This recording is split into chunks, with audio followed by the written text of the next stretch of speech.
And in this phase I'm always reminded very strongly of the parallel that we find in the writings of Jacob Boehme, the German mystic of Görlitz. This shoemaker gives us a very interesting parallel of the relations between God and demon. Because we are carried in the allegory or in the fable out into space.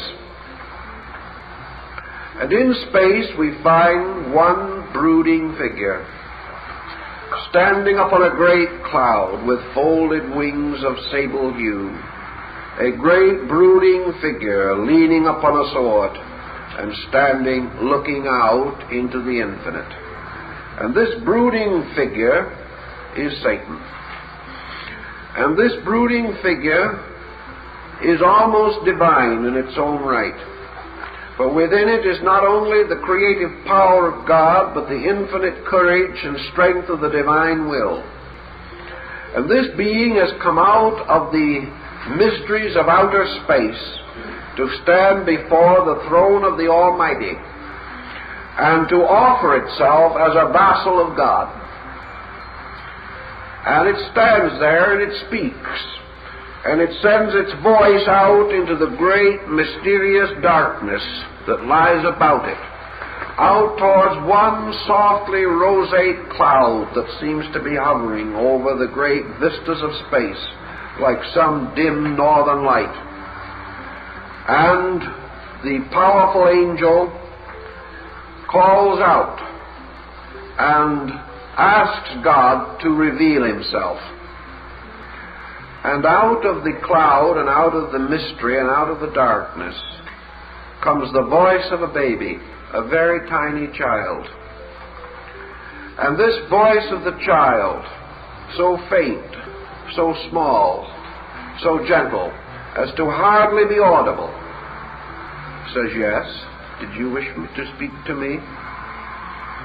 And in that moment, Satan is so completely shocked and so completely baffled that he leans upon his sword and thinks, is this voice, this child voice, this voice alone in space, is this God? And if this is God, what can we expect of divinity? Here are all the clouds, the stars, and the cosmos. Are they to be managed and directed by a small child? Where is the glorious court of heaven? Where are the choirs of the angels and the archangels and the seraphs and the cherubim? Where are the principalities and the powers and the dominions? Nothing there but the voice of a child, speaking gently in the voice of love. And Satan says to himself, I guess I'd better do something about this. This is no way to run a universe. And if this is the measure of things, I think I'd better take over. So in this moment, Satan rebels against the Lord. And in this moment, when in his mind comes the thought, I will take over, I will be the King of kings and the ruler of the world, in that instant, the heavens are shattered from edge to edge. The sky rolls back. The clouds break open. And out of this mist and darkness and out of these rosy shadows, there bursts a light that strikes upon Satan with such a tremendous power that he is cast down upon his knees. And there suddenly before him, in all of its effulgent glory, is the God of might and the God of battles. The soft voice has disappeared, and now stands all the glory of the armies of the Lord under the psychopompos of the archangel Michael. And here are the hosts of heaven in their golden armor, and an ineffable glory and an ineffable strength beyond all human understanding. And Satan cannot understand. He does not know what has happened. And the voice explains to him that when he came in gentleness and humility of speech and appeal, he was brought into the presence of the great meekness, which is God. For God is always the gentle voice to those who come in obedience. But God is always the voice that is almost impossible to hear, the childish little voice of those who obey. But the moment there comes into the mind of man arrogance, worldliness, and power, the God of meekness disappears, and there is beheld the vassals of wrath. In that instant the sky opens, and the power of the heavens is revealed, is revealed in all its glory. Not because heaven has changed, but because rebellion has changed the sight of the one who beheld it. The glory was always there, but the meek in heart see only the meekness. But the proud behold only the wrath. And this was the battle between the divine mind and the mortal mind, between the will of heaven and the will of man. And in this great battle, man by disobedience released the wrath and came under the power of the retribution of natural law. Man knows of no laws until he breaks them.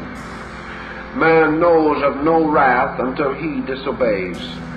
Man is not aware that there is in the universe anything but beauty until he breaks the law. And this was Bainey's expression or interpretation of the rebellion and the fall of the archangel Lucifer and his hosts, and the great war in heaven. And this in substance is also the burden of the concept in Faust, because the two stories have almost identical meaning. Faust, in his original sincerity, was searching for the world of God. When he could not find it, he rebelled. And in his mental rebellion, his discouragement, his resignation to negative inevitables, he opened himself to the retribution of mortal mind. And mortal mind, or selfish mind, represented by Mephisto, becomes his servant. But mortal mind leads man only to self-destruction, leads him only to ways of darkness and evil, and finally results in his complete undoing. In the end of the first part of the play, however, this false thinking having brought Faust to the lowest pitch of tragedy, we find the revulsion taking place within himself. The revulsion which finally, through a kaleidoscopic series of circumstances, brings him back again to the recognition that the good man, even in his infirmity, will cling unto the Lord who made him be, and that he will find in the end the only answer to the whole great conflict, and that answer is simple faith, the simple acceptance of truth itself as a principle, whether he can possess it, know it, or understand it or not. The simple return to obedience. And the moment he obeys, the wrath vanishes and the power of the tempter is destroyed. So by returning to the original destiny and the nature which was his proper place in the world, the entire mystery or story is brought to its magnificent and dramatic conclusion. Now, I know that some of you are still lost because you have no background upon which to build. You haven't listened to the many hours that we have broadcast revealing these things to you. So I'm going to read from Volume 4 of The Great Work, entitled Its Neophytes, written by Dr. R. Swinburne Clymer, M.D. And I will begin on page 193, entitled Lucifer, Satan, and the Devil. The devil, the inciter to evil, forcing man to gain experience which, contrary to the devil's intent or mission, will ultimately be his spiritual attainment. It is doubtful if there are any other three words in all sacred, arcane, esoteric, or even profane literature as confusing as are the words Lucifer, Satan, and devil. The utter confusion relative to Lucifer, Satan, and the devil is clearly indicated in the questions, all more or less alike, often asked in seminars. Quote, "If we would look upon evil and Satan as one and the same, it would appear that Satan, his mission being a holy one, would suggest to us that the inherently perfect soul must go to the devil, in common parlance, and overcome the evils that beset it. What then is the difference between Lucifer, Satan, and the devil?" Unquote. This statement is basically an error. If the term being had been used, the concept would be correct. These beings in the heavenly sphere were perfect in the sense that they knew no evil, that there was no evil in them, but they were not souls in the sense we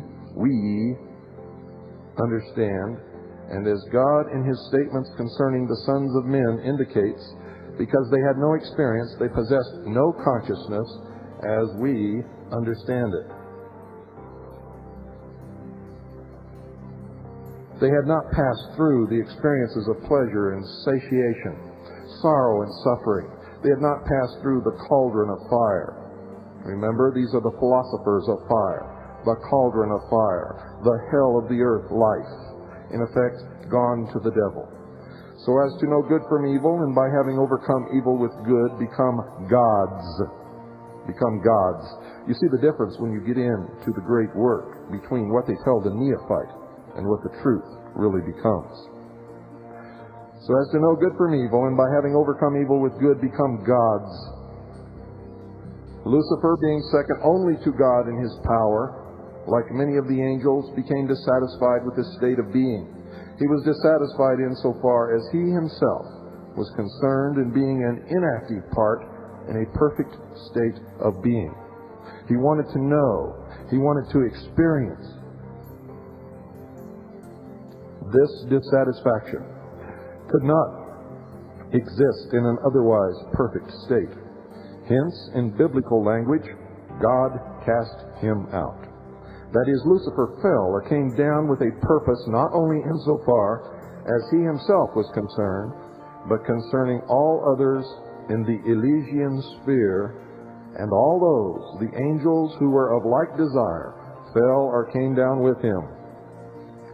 Being next to God, he had no desire to supersede God. Nevertheless, his desire was to become knowing, to lead others into the light of self-knowledge, and in descending, he became Lucifer, the light bearer, the bearer of the torch, the same torch at the apex of the obelisk in Dealey Square, the same torch that burns on the grave of President John F. Kennedy, the same torch lifted aloft by the Statue of Liberty, the same torch worn upon the breast insignia of the graduating class of St. John's High School, 1994. The same torch. The spirit of incentive in man to seek the light and become not God, but gods. And this is a direct quote from this book, The Great Work, by R. Swinburne Clymer, Volume 4. Quote, "This idea God himself endorsed," unquote. These beings who descended from heaven beginning with the time that man became a conscious, thinking creature were and are the divine spark incarnate. Quote, "And man breathed in the breath of life and became a living soul," unquote. So Lucifer and the fallen angels in man, according to the great work, are the same entity. I continue. They pass through the experiences of good and evil, converting the evil into good, becoming as the gods, and returning at least for a time to that sphere they gave up when their desire caused them to fall or descend or come to earth. Lucifer symbolizes the desire which was born in or became aroused in those beings which the Bible designates as angels. They became dissatisfied or were made dissatisfied by Lucifer with their inactive state because of a lack of knowledge, not of evil.